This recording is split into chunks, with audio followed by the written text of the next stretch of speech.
Good morning, everyone. I'm Marcia Hovey. I'm the chair of CADRE, the Collaborating Agencies Disaster Relief Effort. On behalf of CADRE and the Silicon Valley Council of Nonprofits, I want to welcome you to today's webinar on disaster documentation and how to maximize our cost recovery with FEMA. This is definitely something that requires collaboration between jurisdictions and nonprofits. So it's really important that we get good answers to questions today. And for those of you that are just coming in, if you could please type your name and your organization in the chat box so we can see who's here. During the presentation, you will be on mute. If we have time, we can open it up for questions where you can ask them yourselves. But if you do have questions, type them in the chat box. We will create a frequently asked questions. So if we don't get them all answered, we will make sure that you get answers and they'll be posted. Our presenter has a lot of resources. All of the documents that he references will also be put on the CADRE and the Silicon Valley Council of Nonprofits websites. And we are recording the presentation, and I guarantee you're going to need to listen to it more than once. Next slide.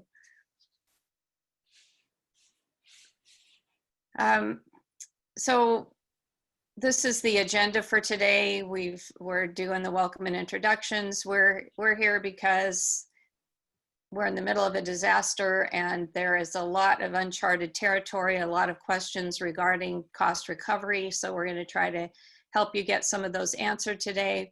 We will talk about labor costs for staff and volunteers, tracking donations, how to maximize our reimbursement, what contract language to use and what not to use. And then we will open it up at the end for questions and answers, but make sure you type your questions into the chat so we can we'll make sure that they get answered even if it's after the call.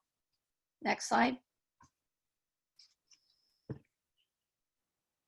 think I just covered this. We'll learn what needs to properly track, what's needed to properly track donations, employee time and volunteer resources, maximize local recovery efforts, and cost share, what those requirements are related to volunteers. Develop contract language that avoids common mistakes that are found through Inspector General and FEMA audit findings. Ask questions from this national expert, and you're going to get a bunch of resources that you'll be able to use in the future. Next slide. So our presenter today is a longtime friend of mine, and he has been one of the most recognized, most knowledgeable people in cost recovery for my whole career. His name is Michael Martinet. He's got over 20 years in local government, training them and helping them with their cost recovery. He has a master's degree from Cal State Long Beach. He's a certified emergency manager. He's the International Association of Emergency Managers chair of the Disaster Cost Recovery Caucus. And let's see, before he's worked in Northern and Southern California. Before retiring, his last job was one of the emergency managers for the city of San Francisco, and he wrote their disaster cost recovery plan. And next slide. This is just a screenshot of his website and all of the clients that he has. And you can see just how many of them are from California, because his reputation is amazing. And he knows what he's talking about. So again, you're going to get a flood of information right now. So if you can write it down, great, but it's going to be recorded and we will share all the documents with you on our website. So welcome, Mr. Martinet. Thank you, Marcia. Can you hear me okay? Yes. With that build-up, I'm sure to let people down this morning. That's, I'm not nearly as good as Marcia says, but I make up answers really well. So we'll fake our way through it. And just a point of clarification, when I was with City of San Francisco, I did not work in the Department of Emergency Management. I was actually in the controller's office doing cost recovery planning and training and continuity of operations planning and training, both of which turns out are really important in this COVID pandemic, as well as many other disasters. Next slide, please. Okay, what we've got here, and it's available on the website, is 130 pages roughly of information from FEMA. And this has all come out since March 15th, 13th, 15th, middle of March. And it's updates, changes, and clarifications of FEMA policies and programs that will be of interest to some of you, perhaps more than others. There's information here on alternate care sites. There's information here on emergency feeding of non-congregate sheltering, meaning when you move people out of these gymnasiums or auditoriums and into hotels or motels or even FEMA trailers where that's the case. Those rules have changed. There is a lot of information toward the bottom about procurement, because procurement is very important, particularly for cities and counties. And it may be of interest to some of the nonprofits if you're going to be getting any kind of direct assistance. There's information on PPE and so on. So I'll let you read that, but all this information has come out in the last about 90 days. And for FEMA, who changes things on a fairly regular basis, this is a virtual flood of updated and clarified information. Next slide, please.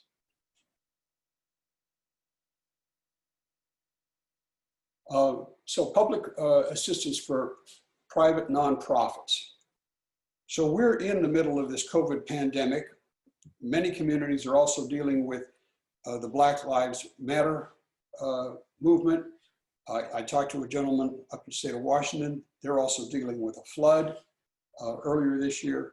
So every community in the country has a disaster, and then some have two or maybe even three. The important thing for private nonprofits is the process to get money from FEMA is a little bit different. And I'm going to try and explain it as clearly as I can. If you're a private nonprofit, and I'm going to jump, just because I'm familiar with them a little bit, to San Francisco and to St. Anthony's Kitchen, but it applies across the board. So St. Anthony's Kitchen feeds the homeless in San Francisco, as you've got organizations within Santa Clara County that do the same. And let's just say on an average day, they do 1,500 meals for homeless people. Now, because of COVID, all theoretical, they're doing 6,000 meals a day. And they've got people that are delivering them and more people cooking and so on. They can get reimbursed a couple of ways in most disasters. COVID's going to be a little bit different. First of all, private nonprofits who are feeding people on their own. And I'll use the Southern Baptist because they're a major disaster feeding organization. If they come into your community after a disaster and set up mass feeding for people, that's the good work they do because of their religious beliefs and their humanitarian beliefs. But they can't get money from FEMA for it, okay? Just, it's not in the rule book. However, if they contract, have a written agreement with a city or county to provide that feeding, then one of two things can happen. Under that agreement, they can get paid by the city or county for those meals that they provide, only the additional meals. So like say, one in San Francisco, the name's dropped out of my head here. If they feed 1,500 people a day and now they're feeding 6,000, they only get paid for the 4,500, the difference, the incremental increase. They won't get any reimbursement for the baseline because that's what they normally do. But that's with an agreement with a city or county. So the city or county can pay that private nonprofit for those services. There is a provision in California law, SB 93, I believe was the number at the time, where nonprofits could apply directly to the state for their incremental increase in costs. However, that's been largely shut down because there's no money for it. So it's one of these unfunded mandates. So if you have a contract with the city to provide feeding or any other disaster-related services that are qualified, the city pays you and then they put in to get reimbursed by FEMA. And that's where the huge record-keeping requirements kick in, is because when you do that, and FEMA looks at you as a nonprofit, as a contractor, the same way if the city of San Jose contracted with Outback Steakhouse to provide meals to homebound people every Tuesday, and then Olive Garden every Wednesday, and then on Thursday it was Chili's, okay, they get a thing going. The same way FEMA would see that as a contract between a for-profit restaurant and your nonprofit organization. The record-keeping requirements are pretty much the same as far as FEMA is concerned. So you have to have a lot of documentation to show how many people you fed, your food costs, your increased increment for utilities and supplies, all the paper, the clamshell feeding containers and so on. Now, as a private nonprofit, certain private nonprofits, if it was a disaster where we had physical damage, which by and large isn't happening here, but if we had physical damage and you owned a building, so if St. Anthony's down in San Francisco, they own their building, and if that building were damaged, then they could apply to FEMA for funding.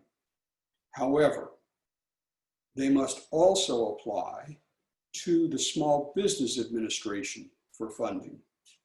So you got to file concurrently with both. If the Small Business Administration gives you a loan that will cover the cost of repairing your damages, then you are not eligible for funding from FEMA.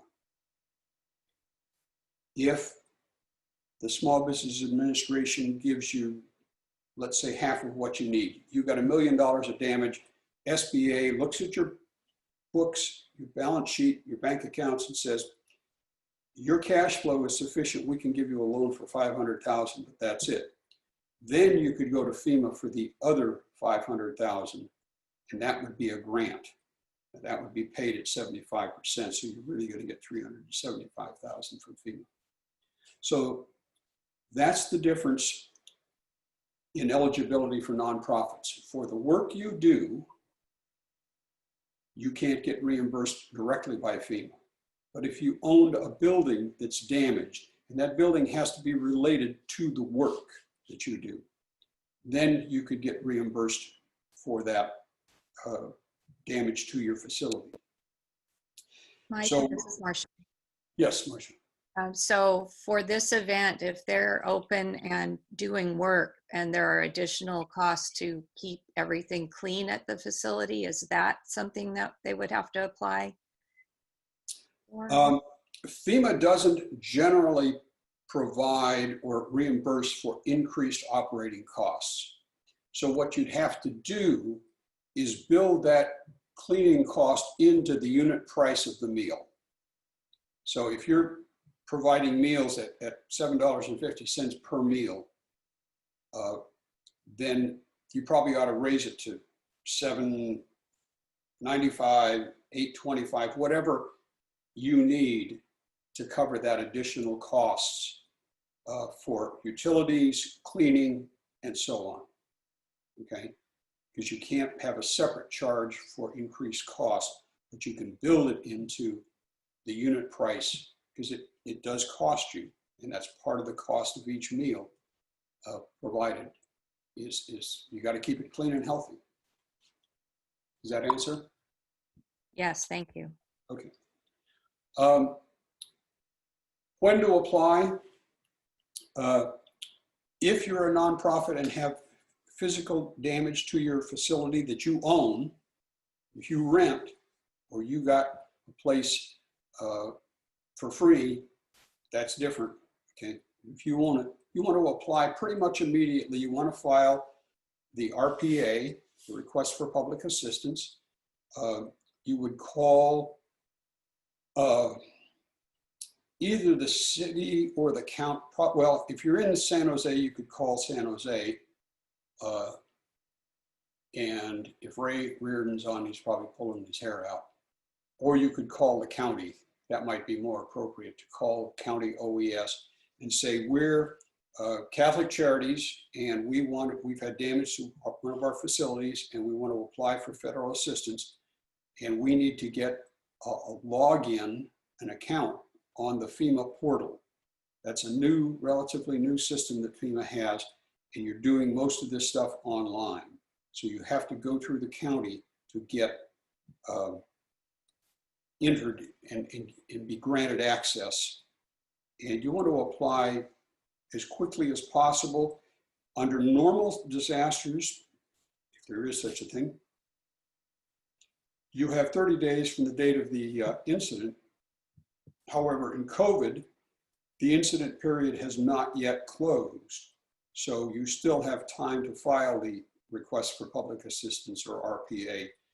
But I would recommend you get it done as soon as possible. It's easy for that thing to slip. And if it slips by when they finally do close it, there is no reopening that door. So you must close it, file that form first. Next slide, please. Oh, this is Marcia again. Just so California has asked all nonprofits to notify them that they want to file the RPA, and then they're doing all of the screening and processing. Okay. So I will make sure that that link gets into the chat. Great. But that's only if there's damage. And unless, I don't know, unless they run a forklift into the side of their building, I don't know that COVID is causing physical damage to No, that's going to be operator error. Got it. The only thing that I could see that would be an emergency protective measures is they need to put sneeze guards in at their public counters, or they might want to put some clear plastic. If they have office partitions, they might want to put clear plastic on top of the office partitions to increase that protection for transmission. So those are a couple of physical things that might be done in response to COVID-19. It's not really damage, but it's something that has to be done if the health officials recommend it. And it doesn't hurt to file a request for public assistance, but it's just good to have that on file, right? Well, if you don't have damage, and if you've got a contract or an agreement with a city or county to provide it, you probably don't need it. Now, I don't want to say absolutely you don't, because everybody might have a slightly different situation. So you're going to have to, and if you're in doubt, file it. Okay, it's not a big deal, and the fact that you later say no, we decided not to, and I'll give you a reason if I get a chance later to tell you why you might not want to get FEMA money. Okay, but you did say, I think most people are putting up some kind of barriers in their facilities. So is there? Then you might want to try filing an RPA if they're putting up those barriers. Yeah. because they should be eligible as an emergency protective measure. But you got to look at your lease if you don't own the building to see who's responsible for that. Because if it's a landlord's responsibility, then FEMA won't pay for it. So you have to look at the lease and see what it says. And FEMA is very particular about the language of the lease, but I don't want to, that's a whole nother topic to get into. Okay, so you're looking there at the slide, the agreements where it all begins, the PMP, what not to say, why the MOU is needed, and why the city needs to give guidance to nonprofits. As I said earlier, for the value of the goods, services, and the labor donated or otherwise provided by a private nonprofit to feed, in this case, people who are homebound, the city or the county would like to capture that cost because they can use it as part of their local cost share. So you can do good in the community, and at the same time, you can do good for the community. So let's say you have meal costs at $7.50 per meal. You're doing 200 meals a day, so that's $1,500 a day. And you're doing that for 90 days. That's going to be, what, $45,000 or so? If that's all properly tracked and you have a proper agreement with the city or county, then they can take that and use that against their local cost share. In this disaster, FEMA is going to be paying 75% of the eligible costs. On a hypothetical $1 million eligible cost, FEMA will pay $750,000. The local agency then is responsible for the other $250,000.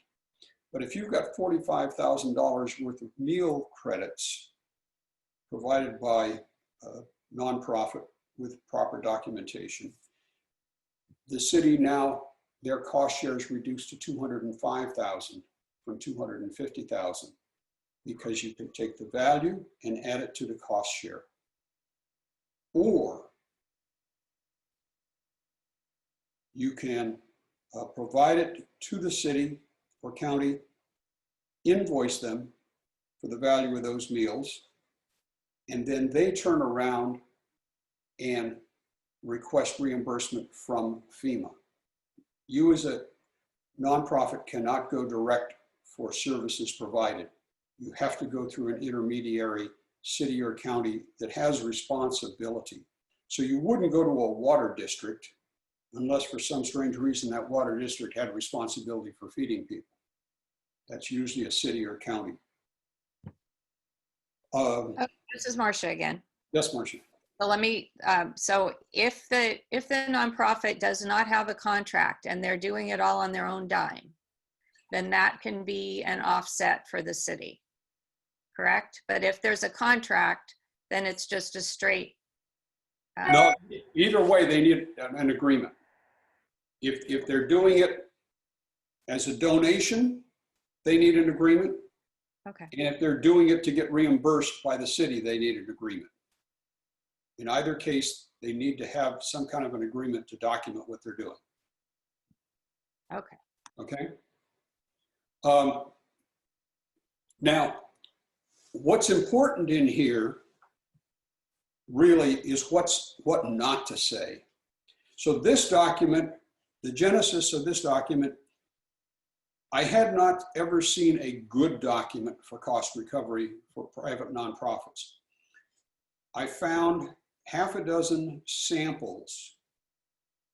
In fact, most of them were from the Bay Area. But some of them had poison pill language in it, and others just didn't have enough information in it. When I say poison pill, they would put language in 3 of these agreements. It said, this is not a binding agreement. And that language gives FEMA a way to open the door and walk out without paying you, because you just said it's not a binding agreement. Okay? or it says, we'll reimburse you when we get reimbursed by FEMA. That's a contingent agreement, and those are strictly forbidden by FEMA. They will not be reimbursed, not knowingly anyway. They might make a mistake, but generally speaking, an agreement that's contingent, that contains any language that says, we'll give you the money when we get our money. That's a contingent agreement, okay? So you can't have that kind of language in an agreement. You can dance around it, but don't use those direct words that said, this is not a binding agreement, or we'll pay you when we get paid, that sort of thing. Because I took that out and I tore those 6 agreements down paragraph by paragraph, topic by topic, and did a sort on them and rebuilt this agreement from the ground up. Without this agreement, a private nonprofit that's doing good work, they're just doing good work, and the city or county cannot take credit for it. Now, up till the present time, FEMA is allowing local agencies and their partner nonprofits to sign these agreements after the fact. So if you've been feeding people for 90 days in Silicon Valley, it's not too late to get that agreement in place. But without the agreement, you've got no legal standing or regulatory standing with FEMA. The way this thing works, and there's instructions, you see the yellow box there on page 30, it says 3131, should be 3031 for instructions. But basically, the highlighted text, you have to edit that. You have to take out that stuff that does not apply. So you've got 8 different things this agreement could be used for. Donations management, disaster feeding, shelter facilities, transportation, pet rescue, and so on. Take out everything that doesn't apply to what you're doing. And so every time you see the yellow, you've got to edit it.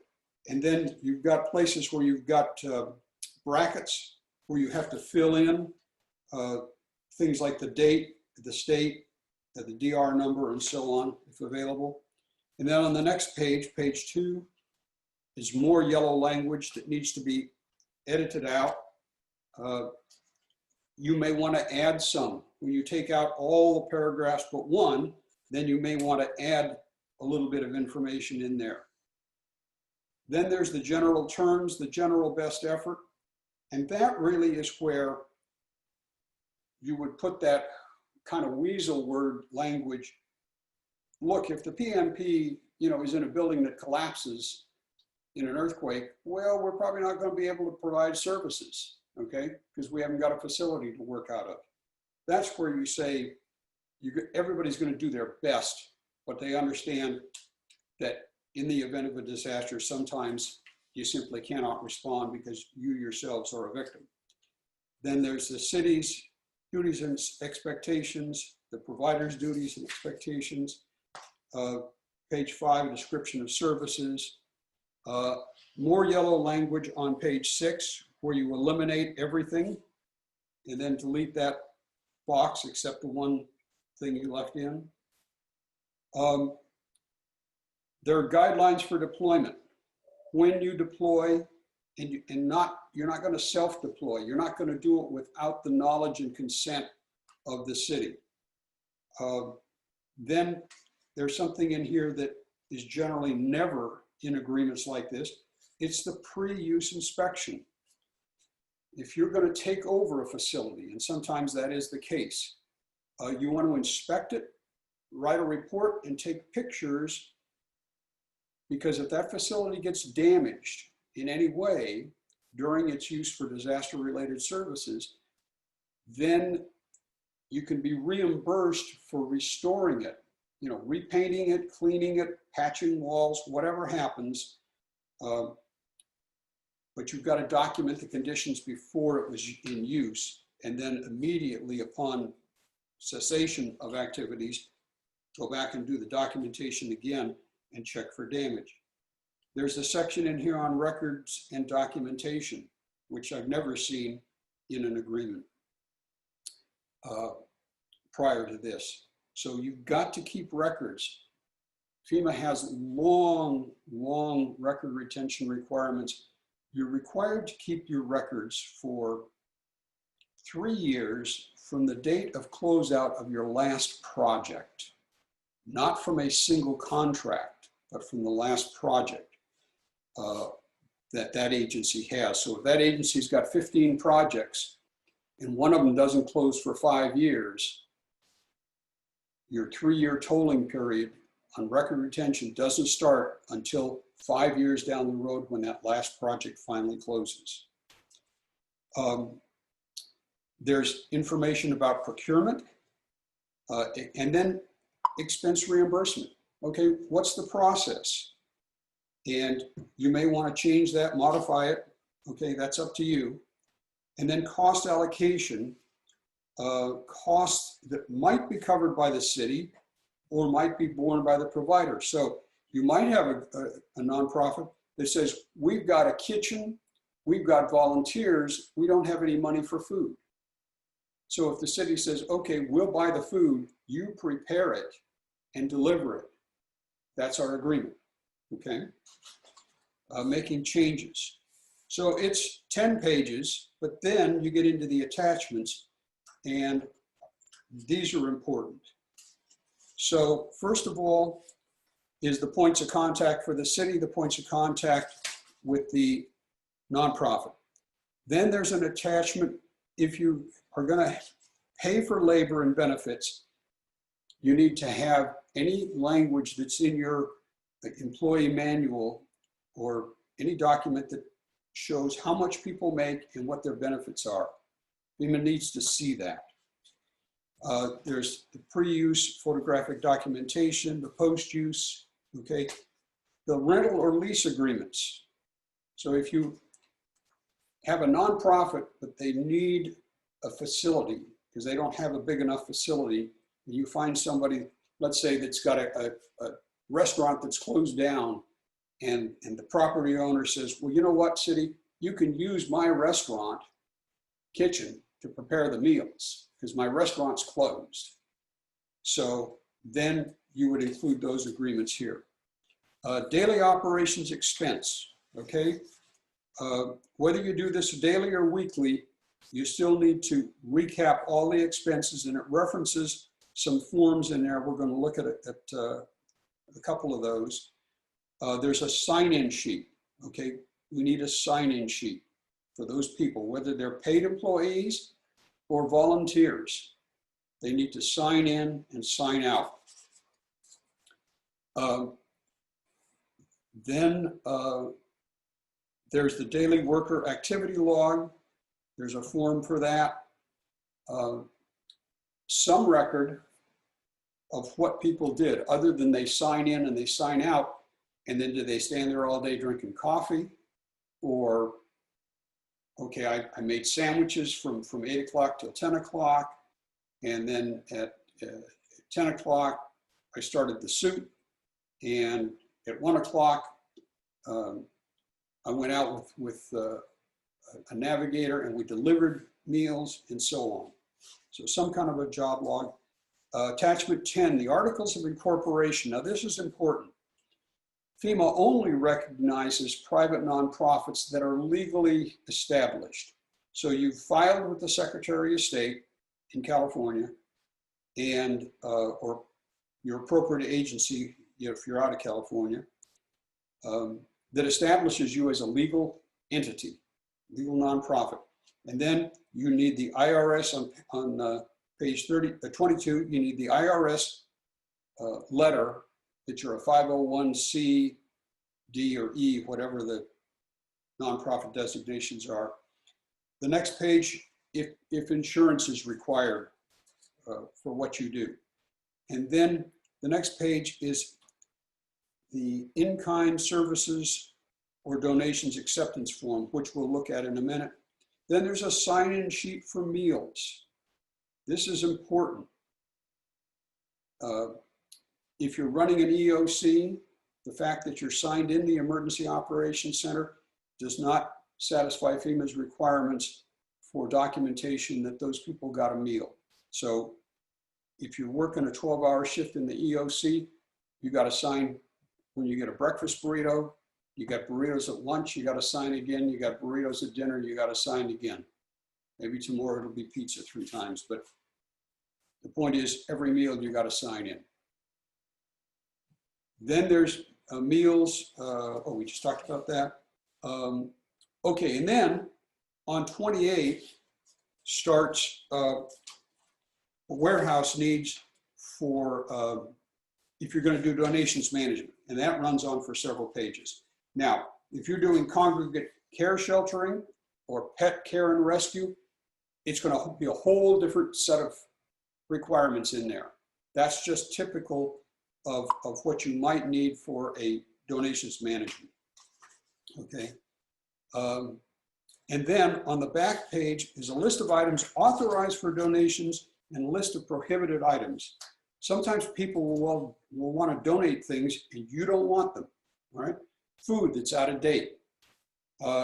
In one of the Lake County fires, the Lake County Agricultural Commissioner refused donation of a truckload of hay from Wyoming or Montana because it contained noxious weeds not found in California. Okay. Generous donation. Somebody spent money trucking it down there, paying for the fuel, the driver's time, and so on, and then they get turned away. Why? Because it was an agricultural concern of invasive species. And then on the last 2 pages, 31, 32, are instructions. And I put in a box and then struck out the language. Don't use anything that even suggests that this may be a non-binding agreement. It's a big document, but you take it a step at a time. It's not that complicated. You won't need every page for every agreement, but I call it a spandex agreement. It's one size fits all. You take out what you don't need and you add in if there's something else that you do need. Again, the importance of this is it now formalizes the agreement between the nonprofit and the city or county so that the city or county can then claim this against their local cost share if it's donated, or they now have a basis for paying the nonprofit for its goods and services and requesting reimbursement from FEMA. Okay, any questions at this point, Marcia? You doing okay? No, we're doing okay. All right, let's go to the next slide, please. Okay, so donations. You can get donated materials, equipment, or cash, and then I have small donations and legacy donations.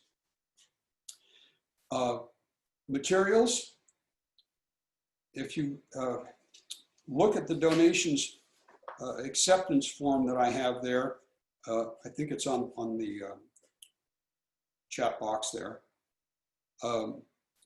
We have to specify, we have to document this stuff. If somebody drops off 10 cases of Huggies at a shelter, we can't prove it unless we've got some paperwork. And who drops them off is really important, because if Marcia goes to Target or Walmart, big box store, and buys 10 cases of Huggies and takes them over and donates it, the value of her donation is higher than if Walmart itself donates them, because they're donating them at their wholesale cost. Marcia paid retail for them, unless she was a fast talker and got them to give them to her at wholesale. So we have to document, okay? We have to watch, first of all, that we can use this stuff, and it's not out of date if it's a dated product, and that you can actually use it. It's a story from Puerto Rico years ago. They had a hurricane, electricity's out all over the island, and some food manufacturer donates 10,000 microwave meals. What are you going to do with 10,000 microwave meals when you've got no electricity, okay? Now you've got a product that may have to be thrown away simply because you can't use it, depending on the shelf life. Excuse me. Other information. You want to know where the stuff is. Is it going to be delivered? Do you have to pick it up? Where can we pick it up? And who can we contact if the donor isn't available for some reason? Then we list the items, the units, the value, extend the total cost, and then down below are what I call the weasel words. There have been occasions where people have donated, quote, unquote, donated stuff, and then they send in an invoice for it. The guy drives by a sandbagging operation in a flooding situation, stops and says, can you use some help? Yeah, sure. And the foreman there, he unloads his tractor and helps. And then 2 weeks later, they get an invoice. Well, they thought it was a donation. No, I'm in the tractor business. So we want to have a clear understanding that this is a donation and you are not, as the donor, restricting its use in any way. Let's go back to that other slide, please, Marcia. So equipment, pretty much the same thing. If people donate equipment, we want to track it. Where did it come from? What's the value? And did they donate it, ours to keep, or donate it for ours to use? Because that's going to affect the value of the donation. And then cash. You got small donations that people will make, almost like crowdfunding, where they'll donate $25, $50, $100 to the donation, to the disaster. And then you have what I call the legacy donations. Let's go to San Francisco. They have the Museum of Asian Art there. And in a disaster, it's damaged, okay? Both the museum and the collections. As a former San Francisco employee, I want to donate $5 million. They pay really well up there. I want to donate $5 million to the restoration of the Asian Art Museum. And in eternal gratitude, they're going to put my name up there. And as soon as FEMA sees they got $5 million from me to repair the damage, they're going to say, that's money you don't get from us because you got it someplace else. However, if I donate that $5 million for restoration of the collection or replacement of the collection, which is not FEMA eligible, then they get to keep my $5 million and the $5 million they needed from FEMA. So when you're making large donations, you have to be careful. Now, small donations can be a problem too. There's a Northern California agency. They had a disaster. We won't go into it any more than that.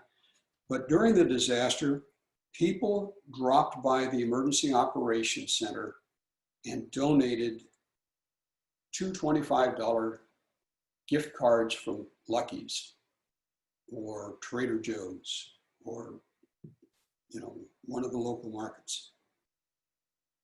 When they were done, they had $75,000 worth of these grocery cards, all from Lucky's, Safeway, maybe Lenardi's, and Molly Stone's, all those local chains, Sprouts, okay? Wherever they were shopping, they picked up cards, sometimes $25, $50, $75, $100 value. Just dropped them off. No instructions, no nothing.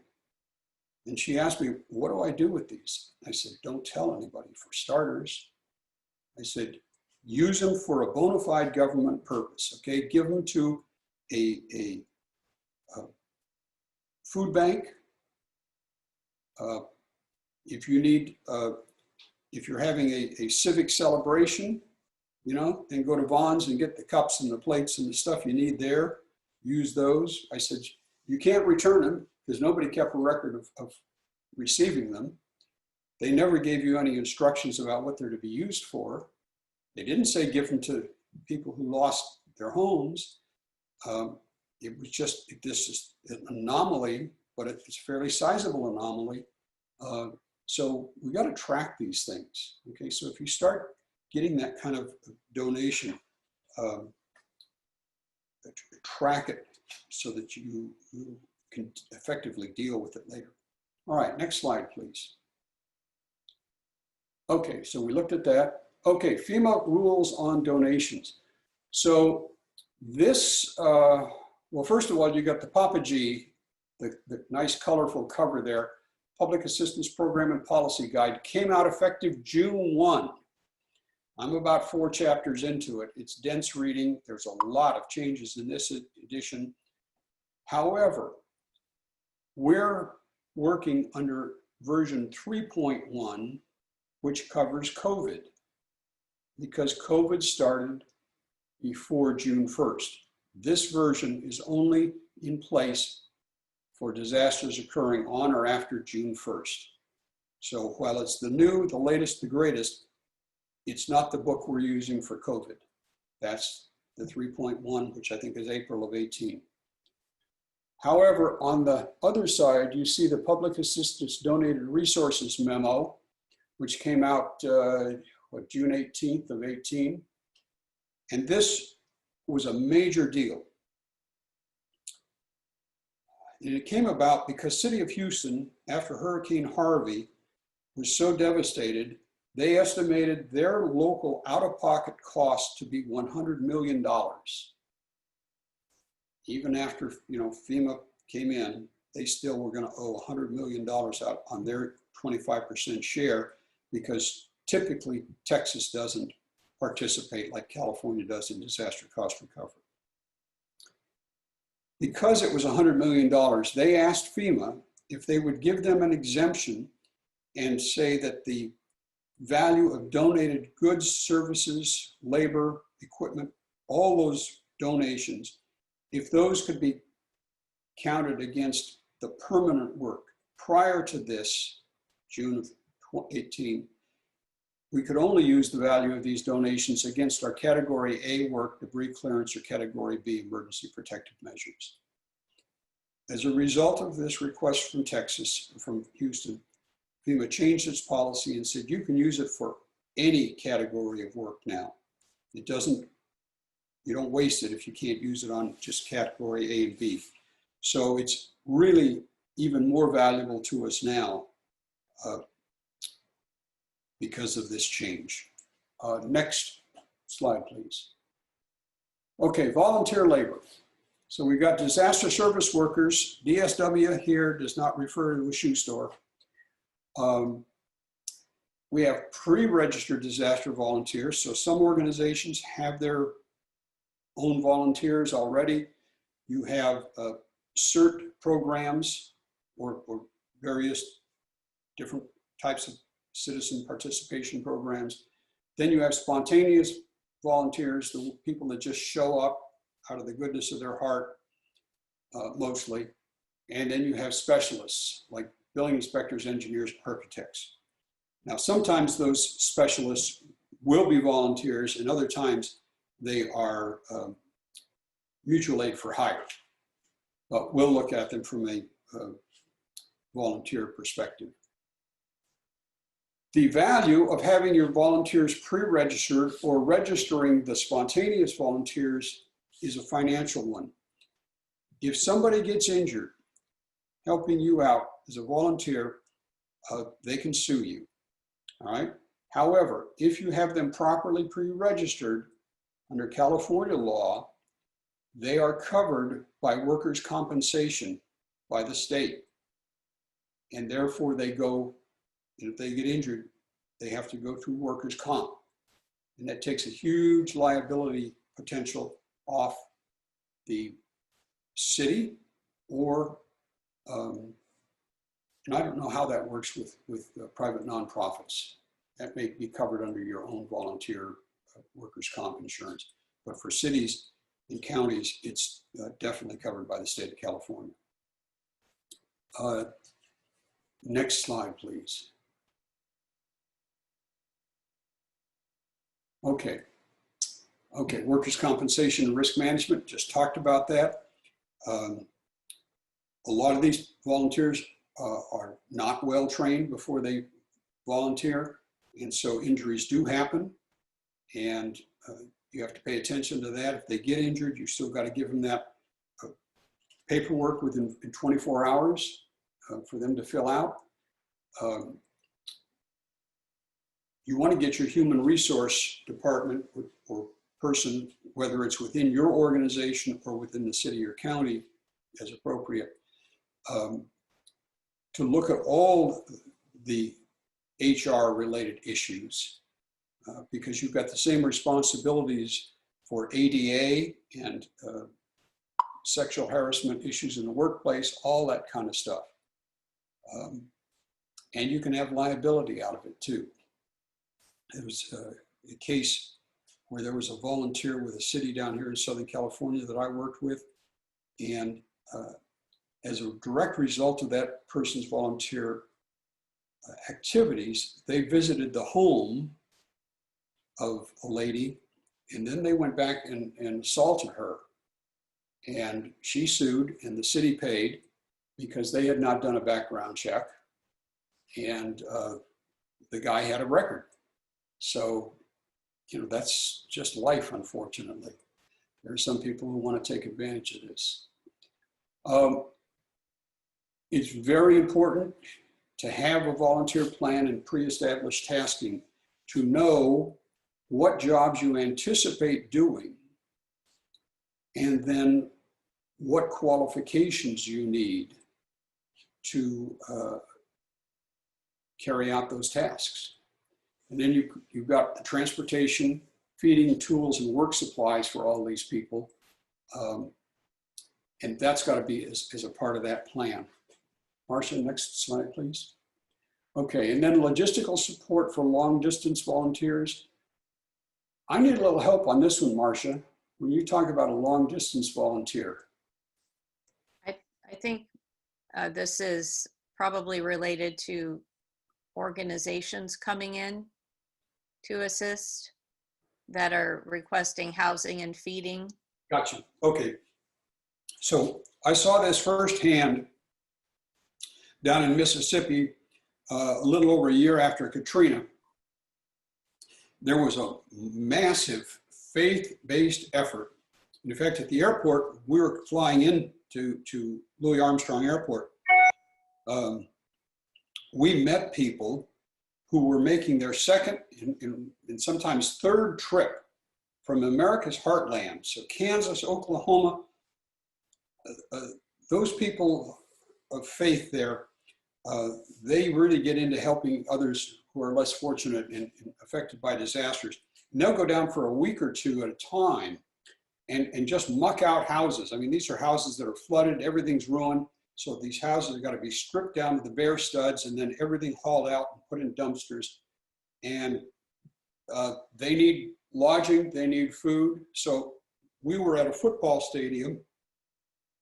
The Southern Baptists were there with 4 or 5 tractor trailers with a kitchen, a refrigerator, a freezer, another warehouse, and then a huge tent with all the tables so they could feed people. And then under the stadium, people had built like a dorm. It was almost like a college atmosphere.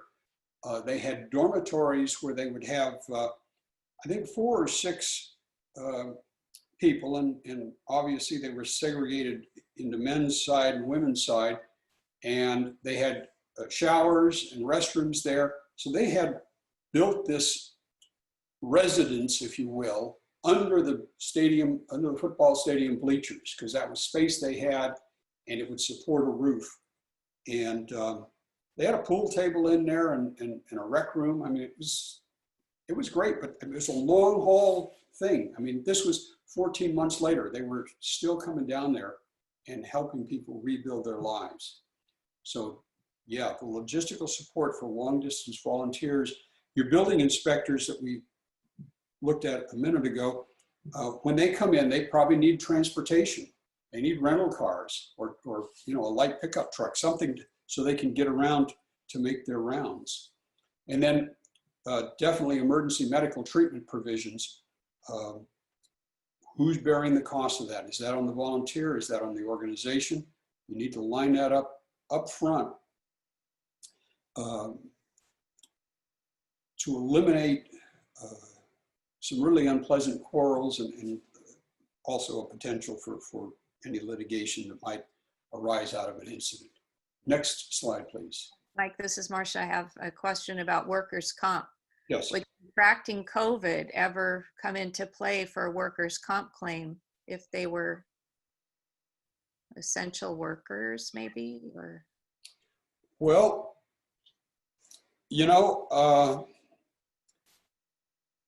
I know one city in Southern California that I used to work with, they called me because one of their firefighters had contracted COVID and he was fighting for his life. I've not heard whether he survived or not, but they had a big effort going on. They were looking for plasma donors, and it was at least a tough row. It clearly, he would be eligible for workers' compensation. And as a local agency, you want to make sure you've got that covered, because a loss of that magnitude, if it's a minor scratch or something, it's one thing, but if they get a serious injury, that could be tens of thousands or hundreds of thousands of dollars, which the organization probably can ill afford. So having some kind of insurance coverage for comp would be very important. Local cost recovery. So this is a sign-in sheet, name, assignment, signature, time in, out, and number of hours. Now, one thing, if I may suggest, is that you put regular time and overtime hours. Just as a matter of good practice, and cell phone number or other contact info. So that's a good form for your local cost match, and you want to incident name and check-in location. Yeah, the only other thing I might put on there is that you might say this is a congregate shelter or a mass feeding operation, because otherwise it doesn't jump out at me. It's got the incident number or name. And, like my assignment could be registration. Well, that could be at a pet care, it could be at a congregate shelter. So I think maybe one box or something in there to say what's the activity large. yeah, this is Marcia again. I think we were using the check-in location to put where it was, but you're right. We'll make that be more specific. Yeah, because people, you might fill it out that way, but other people, it didn't ask for what we're doing. So yeah, that's probably a good idea. Next slide, please. Okay, local cost match. This is a copy of the ICS 214 modified. Most of the people I've been talking to in the last 3 months on COVID, they're automatically going to the ICS 214 to document their time because, frankly, it's the only form out there in the ICS forms world that is close enough. But the standard ICS 214, in my opinion, is grossly inadequate because it has no place for regular hours or overtime hours, unlike this form. And this is what I call a route sheet. You can imagine a UPS driver making his run every day. They've got a list of places they're supposed to go, okay? And so you've got a couple of employees. You've got a team delivering meals. You've got the driver, you've got the navigator. And they've got, I don't know, 6, 8, 10 meals in the back in a cooler to keep them warm. So you put the start time and you put in the street address, okay? 75 Greenwood Avenue, 18 Purple Marinth Drive. You put the address in, disaster-related problems, homebound, C19 homebound, all right? And delivered hot meal, all right? You've pretty much explained it here. And then down at the bottom, you put in information about the hours and the miles. Most of the time you're going to use miles, but in case it qualifies for hours, that may be more money. But if you don't put the time down, we don't know. We can't claim it. Instructions for that are on the back. This form came about, I was up at a city helping them after the Napa earthquake in 14. And the team I was with, we looked at hundreds of ICS 214s, got yellow 3x4 sticky pads and annotated them and sent all but one of them back because all of them were missing information because the form didn't ask for it. So that's the value of this form, is it asks you the right questions. Okay, next slide, please. Mike, this is Marcia again. Can you just explain how volunteer hours properly documented help the jurisdiction, the cities? Yes. Let me use the best example I know of. Joplin, Missouri, May 2010. Tornado tore apart at least a third of that community. They got volunteers from all over the country to come and help clean up that mess. And they had tens of thousands of volunteer hours, and they properly tracked it. In fact, they used volunteers to track the volunteers. They brought in AmeriCorps to actually manage that massive volunteer effort. And they got a credit, not a reimbursement, but a credit of $17.7 million. Okay, that I talked to the finance director in Joplin, and she said that pretty much wiped out their local cost share.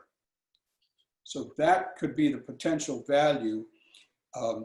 If you've got, in this COVID thing, and I've got a couple sisters that like to sew, so they're making masks for people. And if you've got a bunch of people sitting around sewing, making masks, you can't count that because they're not a bona fide nonprofit. But if they give them to United Way or YMCA or some other community group, and they value them, it has to be a reasonable value according to federal regulations. But then if they pass them through that bona fide intermediary nonprofit, then the value of those masks could begin to accrue. And if you walk around any place, you see everybody, well, almost everybody, wearing a mask.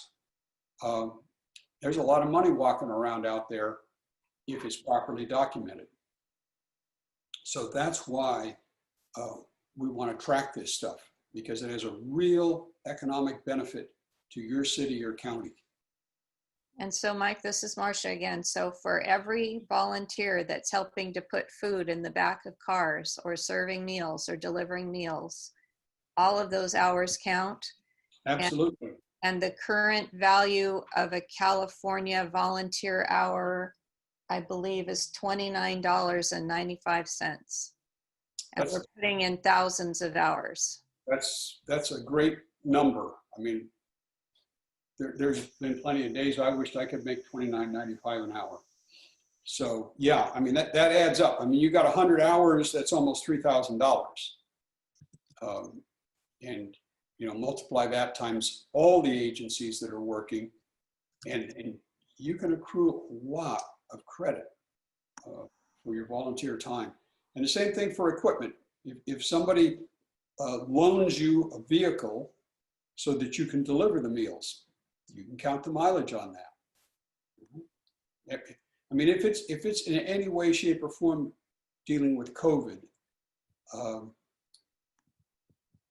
at the volunteer organization level, it should be trackable, and it should be creditable toward the city or county, or reimbursable to the private nonprofit, depending which pathway you take in providing services.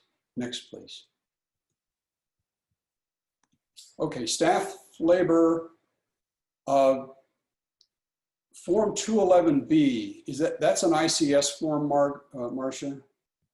Yes, that's the sign-in form, the check-in form that we. Oh, that's the check-in. Okay, so you could use the sign-in, the 211B, the sign-in, if you're going to be someplace all day. So if I go to a food pantry and I'm going to be there for 4 hours today, then I can just sign in and sign out on 211B.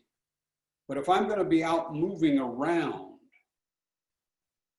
then I need to use the 214 modified, because that enables me to track where I went throughout the deliveries that I was making.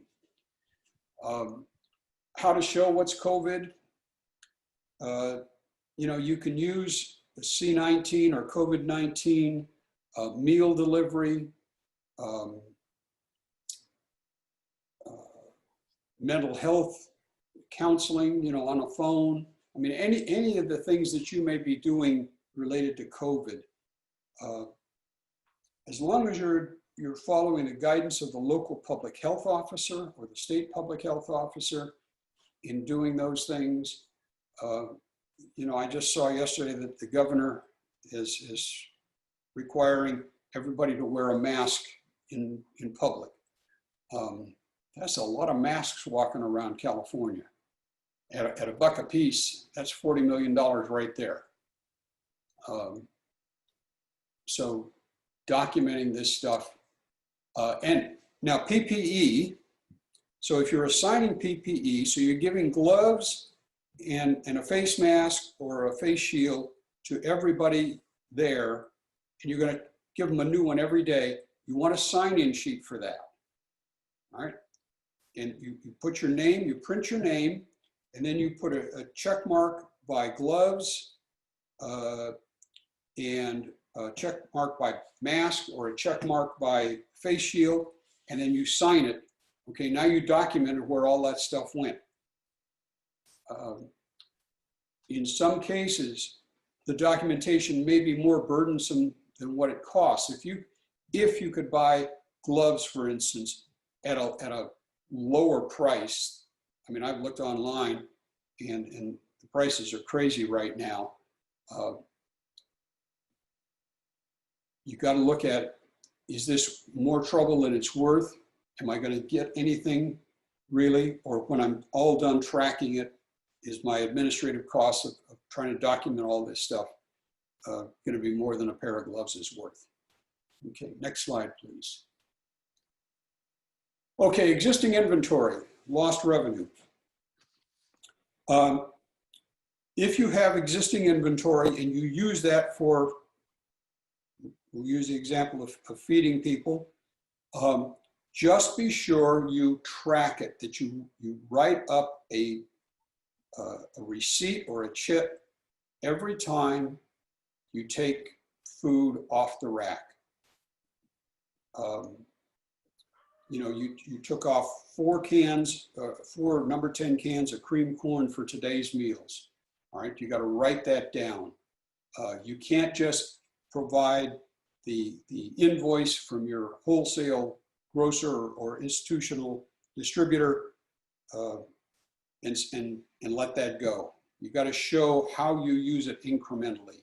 The problem is that there are people out there who are more than ready and willing to cheat the federal government. And as a result, they've thrown up lots of rules and regulations and require lots of documentation. And sometimes it's very serious money. Last week, a California company, AECOM, was enjoined by the Department of Justice. They're doing an investigation now on a whistleblower lawsuit that alleges they coached agencies, organizations down there in New Orleans to claim more than $100 million more than they were entitled to. including saying that buildings had basements when they did not, or saying there was flood damage on the second or third floor when there was not, overestimating the size of the facilities they had. One school down there, Xavier University, has already paid $12 million on this case back to the federal government.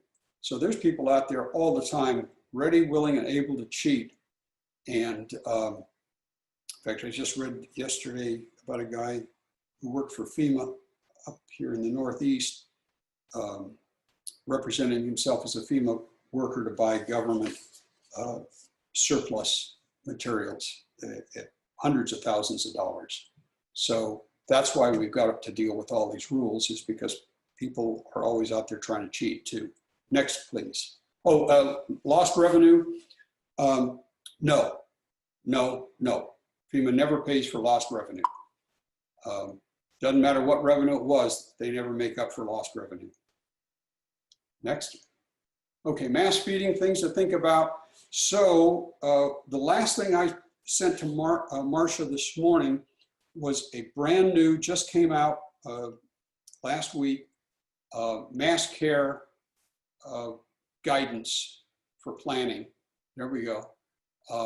Brand new book. Now I've looked through it, and it talks about a lot of things. What it does not talk about that I saw was anything to do with how to get your money back. Okay, so if you're looking for help on getting money back, I think don't bother to go to this document. But for your general planning considerations, it's probably got good information in it. Okay, and back to where we were, please. Okay, so mass feeding, things to think about. How do you want to do this? Is this going to be a donation on your part, or are you going to try and get reimbursed? The important thing is, if you are going to get reimbursed, understand that you've got to provide a high level of documentation to the city or county. San Jose, back in 2005, after Hurricane Katrina, took survivors from Katrina out there in San Jose. They flew them out, the government did, flew them out there, and then the city contracted with the American Red Cross to provide services for these people. I mean, they're out here, they got nothing, and so they need some help. Some years later, FEMA came back and took back, I think, $285,000 because the vendor, American Red Cross, the vendor, did not keep the records when they came out to do the audit. So they're looking at a nonprofit the same way they would a business in terms of record keeping and documentation. And if the documentation you provide to your city or county that you have the agreement with doesn't meet FEMA standards, then the city may pay you, but they're not going to be able to get reimbursed by FEMA if there's material defects in the documentation. Next, please. Okay, this is another form I sent Marcia this morning. Disaster operations report. If you're running any kind of a operation at the behest of the city or county, I recommend that you prepare one of these reports every day so that you can track and you can show what you're doing. That yellow is a drop-down box. There's several different things. It could be sheltering, pet care and rescue, and so on. This is in an Excel document, so you can put it in to Excel and then use crosstab reporting. And every day you put one of these in, it automatically brings up your running totals of all your activity. And oh, yes. So this form I would take and I would print on an 9 by 12 or 10 by 13 envelope. Just run them through your printer. And then at the EOC, city or county, you've got the Special Disaster Operations Report folder, and every daily report goes in there. And at the unit level, wherever you are, you have these in envelopes. So all your invoices, any bills you get, any shipping bills, all that information goes in that envelope. And then that envelope every day or once a week goes to the city EOC as a reporting. And the big advantage is you can cross-tab this and you get real good pictures of and if you've got 6 or 8 of these different special operations, everything can be combined into a single consolidated report. Okay, and then there's instructions on how to use that form. Next, please. Okay. And I already talked about the meal sign-in sheet, and let me look at the questions here. Are additional operating costs reimbursable, and how to track them versus normal operation? Generally, additional operating costs or increased operating costs are not eligible from FEMA. But as I said, if you're providing meals, then if you've got extra utilities or extra cleaning required because of the volume of work you're doing, then build that into the unit price of the meal. Okay, don't short yourself, but that way you can get it covered, even though some might say it's an increased operating expense, but it's an incremental and you can price it out per meal. Is there any chance lost revenue can be reimbursed? I would seriously doubt it. Would paid administrative leave be eligible for reimbursement? Not likely. Documentation of service provision, so food distribution. Since we're not doing this in a congregate care, you should have a list of every home or location to where you're delivering meals. So that's part of your documentation, or your driver's logs. Reverse self-certification documentation best practices for populations served specific to food and necessity distribution. I'm not sure I understand number 5, Marcia. Can you help me there? I also don't quite understand. I'll think about it. If the person that asked that question's on the phone, if they want to, if you raise your hand, we can unmute you to explain it. Yeah, I'm not sure what the self-certification refers to. What exactly should we be tracking for volunteers besides hours?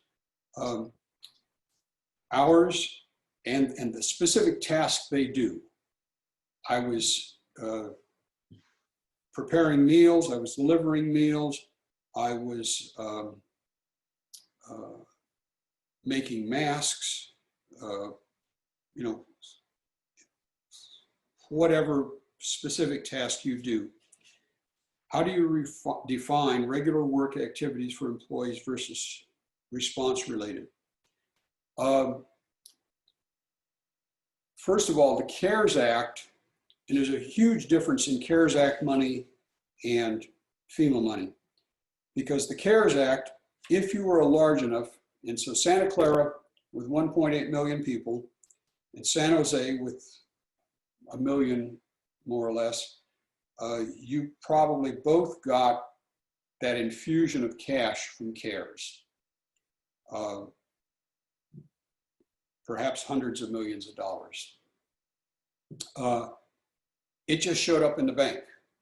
And then we have to document where it went, because if we can't document where we spent that money, and it's not for bona fide activities, then they're going to want to check for us to send it back. So it's different. FEMA, you got to prove you had a loss and then submit paperwork, and then they will pay you. Here, the money showed up, and now we have to deliver the documentation to show we used it. And they will come looking.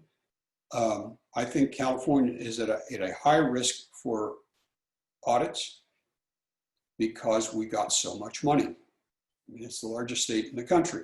We got a lot of money, and auditors tend to gravitate toward where there's a lot of money. Secondly, this is a political issue. It's going to depend on what happens between at the November election. And if one result happens, there could be some debts to pay, if you will. And if something else happens, we might just get the normal number of auditors, if you follow my drift. Mike, I have another question about the documentation of the hours. Do you have to, because we have so many people that are working remotely, some of their day they're doing their day job and some of the day they're attending meetings and doing things for COVID, do they have to track their day, what they're doing for their day job on the 214, or just the COVID activities? Or does it need to be like a running list of everything that you do? No, just the COVID activities, COVID related. Right. And what you might do using that 214 is you put down a time at 10 o'clock, RW, routine work. But as soon as you go into a COVID related meeting or a COVID related project, then you want to put in COVID-19 purchasing, COVID-19 call with local food kitchens or food pantries. So always identify the COVID related stuff. Now, and some of that under the COVID, that time spent on COVID activities for certain employees is 100% reimbursable, not at 75% like FEMA, 100% reimbursable and for straight time. So if you've got health workers who are now spending 8 hours a day on COVID, that's reimbursable or eligible under CARES, properly documented. So even though they're a healthcare worker, because of the COVID, they're allowing that. So you can get straight time for COVID for some employees up to the limit of what your allocation was with the CARES Act money. So if just hypothetically, if the Santa Clara County got $100 million of COVID money, they can use that up to that 100 million, and then that's it. Whereas with FEMA, if their expenses are another 20 or 30 or 50 or 100 million, they can claim those with FEMA. There's no upper limit to FEMA as long as it's properly documented and it's eligible work. But there definitely is with the CARES Act funding.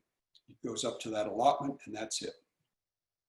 Okay, and we, I think we have a clarification on that earlier question. If we can unmute Jay Guevara. Okay. Give me just a moment, sorry. Okay. He's already unmuted. There we go. Okay. Good morning. Thank you so much for the webinar. To clarify my question, with contracts that the City of San Jose is underway developing with our partners in the food distribution ecosystem, we are trying to ascertain how to document the population served with food distribution. So with FEMA, that means somebody is COVID-19 positive or exposed or high risk for a variety of reasons. So the self-certification is there needs to be some data intake where in partnership between the city and the nonprofit, we have the documentation that can survive an audit and shows on any given day the populations we say we served were in fact served.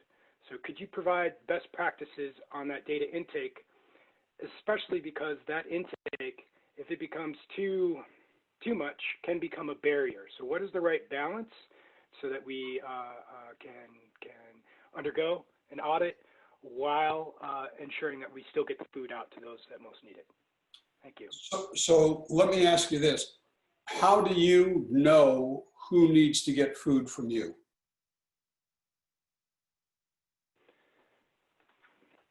So how we know is by the people that show up, either at school distribution sites, through partnerships, say with Second Harvest and others in the food distribution system. Some of those have intake where people will answer a few questions. Yes, I've been impacted by the shelter in place. Yes, I am in this group, and they self-certify. We want to know specifically, so that we're not collecting more than we need, specifically personally identifiable information that can get into privacy issues. What is the right level of intake that we can strike within the contract and within our operations so that the nonprofits in the city are doing the right balanced approach to certify? On a normal pre-COVID basis, you must have had some method of determining this was an eligible person to receive food from your organization. Yes? So I work for the city of San Jose.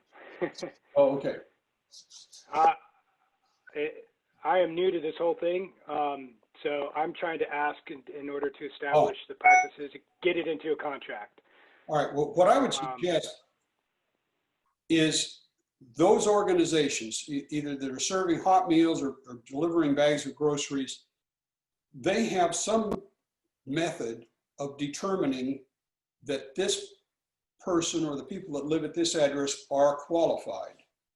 Okay, so, you know, if I'm 55 and I'm married to somebody who's 70, I'm qualified because they're qualified.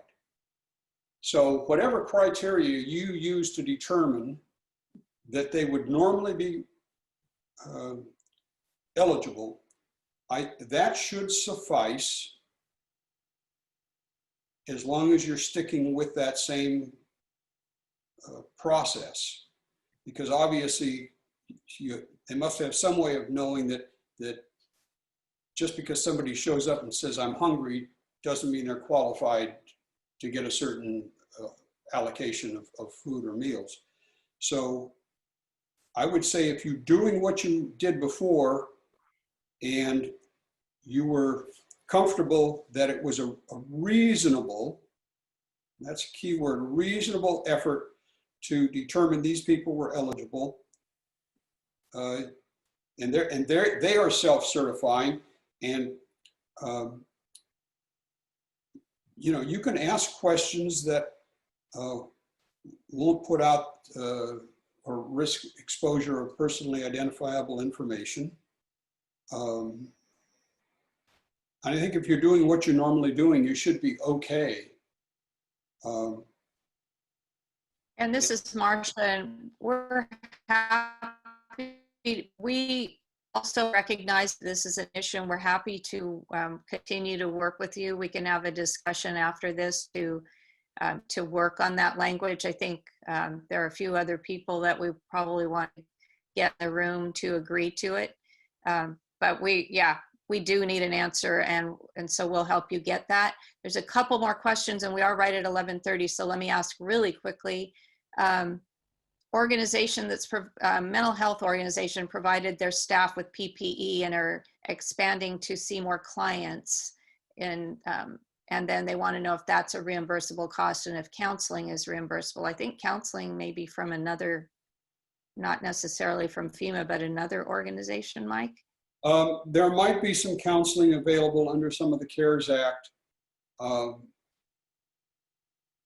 And CARES Act is not my forte, but I've tried to get educated on it some. So there may be some. I'm not aware that FEMA's covering any crisis counseling or mental health counseling, but that doesn't mean it won't change either. Okay, I mean, first of all, we're in an election year, and secondly, we don't know where COVID's going. We're seeing people that are loosening things up are starting to see an increase in cases. So clearly the bug is not giving up on us as a target species. So never say never. Never say never. If you think something might be covered, track it, because it could come to pass that it would be covered. Okay, and then is a Zoom license an expense? And that sounds like an additional operating expense? That's an additional operating expense, and the computers for telework, everybody I know that's an expert in this agree that computers or VPN licenses are not an eligible expense. And I would think a Zoom license or any other webinar software would be in that same category. Okay, thank you. We will type up all the answers to all the frequently asked questions that were asked in advance, as well as the ones on this call. So if you have something that didn't get answered, you still have a moment to add it before we close. And let's go to the next slide. Now, Mike, because he is part of the International Association of Emergency Managers, they have done 3 cost recovery four actually, cost recovery webinars. Each one is different because all they're doing is taking questions from the organizations that are on the call, and there are hundreds of people on the calls. There are also frequently asked questions. So for those of you that are really into the reimbursement, go to iaem.org and then click on resources and COVID-19 webinars. And they have a bunch of webinars there. Some of them you have to be a member, but all of these COVID cost recovery are free, and you should be able to see them there. And there's great information. And let's see, let's go on to the next slide. And Marcia, to go back to Jay's question, if when you get a form put together about the self-certification and intake, I'll be happy to take a look at it for you. Great, thank you. Okay, so when you're done with, when we're done with the webinar, you're going to get an evaluation feedback form. Please fill that out. If you have ideas for other trainings that you would like us to offer, and you can see there the 2 locations where we will be posting this recording, as well as all of the links and resources that Mike referenced. Last slide. Our next webinar is June 23rd. It will be a deep dive into workspace planning with a couple of, it's going to be really interesting. We've got someone that's an expert in workspace planning, and then we have a few people from our community that are going to ask questions about how to do it for their workspaces. So I think it'll be really helpful for everyone, in a very kind of a nice fireside chat, start a conversation about how to adjust your workspaces. Mike, thank you very much for your time today. We appreciate your knowledge. It's incredible. And thank you for allowing us to pick your brain today. And we'll continue to do that in the future. Thank you, Marcia, and my privilege, my honor, and good luck to all of you. Thank you, Mike. All right, so we will end the webinar and talk to you all again soon. Thank you.